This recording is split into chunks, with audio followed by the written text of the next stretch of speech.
Ya, sahabat, kita jumpa lagi. Jadi baru-baru ini ribut atau rame di media sosial dan di media mainstream beberapa soal Omnibus Law, Undang-Undang Cipta Kerja. Jadi keramaian ini juga mengundang pertanyaan-pertanyaan teman-teman. Jadi saya menulis saja artikel soal ini, soal Omnibus Law Cipta Kerja. Judulnya Omnibus Law Cipta Kerja, hati-hati ada yang mengail di air keruh. Jadi buat teman-teman buruh dan semua pekerja, berhati-hatilah.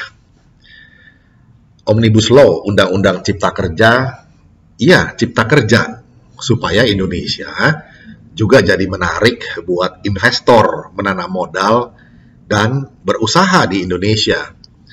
Lapangan kerja tercipta dan oleh karenanya bisa menyerap tenaga kerja. Dengan Cipta Kerja, pengangguran berkurang, pemerataan dengan spektrum yang lebih luas bisa terjadi. Ini era globalisasi katanya. Persaingan untuk menarik investor internasional bukan soal yang enteng. Mesti juga menimbang daya tarik negara tetangga yang jadi saingan. Seperti misalnya Filipina, Vietnam, Kamboja, Myanmar, dan mungkin Brunei. Pertimbangkan juga bagaimana aturan ketenaga kerjaan di sana supaya kita bisa bersaing, mengundang investor. Belum lagi soal tetangga yang sudah lebih maju atau advance dalam membangun iklim bisnis seperti misalnya Singapura, Malaysia, Thailand, dan tentu saja tetangga yang lebih di utara lagi, Tiongkok.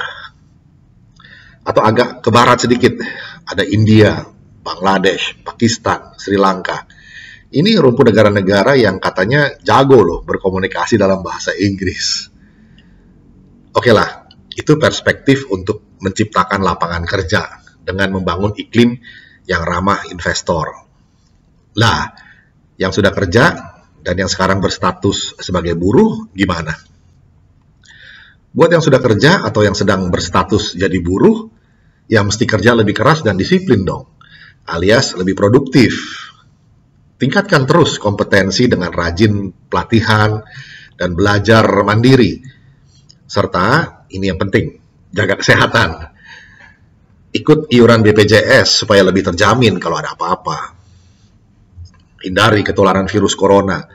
Gak usahlah ikut demo dengan kerumunan yang konyol dan ya maaf, bodoh soal latar belakang Omnibus Law Cipta Kerja. Pemerintah kita akhirnya menyadari bahwa untuk bisa bersaing di kancah internasional, kita mesti beres-beres segala silang sengkarut tata peraturan yang ada. Supaya ada kepastian hukum. Lantaran gegara globalisasi, kita nggak bisa seperti burung onta yang menyembunyikan kepala kalau ada bahaya. Pura-pura tidak tahu kalau ada persoalan. Segala silang sengkarut peraturan yang ada itu harus ditata ulang. Ini yang bikin macet investasi dan jadi sumber masalah yang muter-muter kayak lingkaran setan nantinya. Itulah semangat dari Omnibus Law Cipta Kerja. Sederhananya, Omnibus Law ini mesti bisa mengakomodir kepentingan penciptaan lapangan kerja baru yang bisa bersaing dengan dunia internasional, sekaligus mengayomi mereka yang sudah bekerja. Jadi ya harmonisasi aturan-aturan supaya nggak false gitu. Persoalannya, kalau yang sudah bekerja dan sekarang berstatus sebagai buruh atau pekerja dan termasuk dalam serikat atau federasi buruh tertentu, malah mempolitisir organisasinya untuk kepentingan-kepentingan sempit dari oknum atau kelompok tertentu. Sekedar menyediakan dirinya jadi alat bagi ambisi politik oknum tertentu. Sehingga dengan begitu, ia malah mendegradasi dirinya sendiri. Apalagi di tengah krisis nasional lantaran pandemi COVID-19, di mana semua pihak justru diharapkan kompak dan saling solider demi menjaga momentum penggeliatan ekonomi.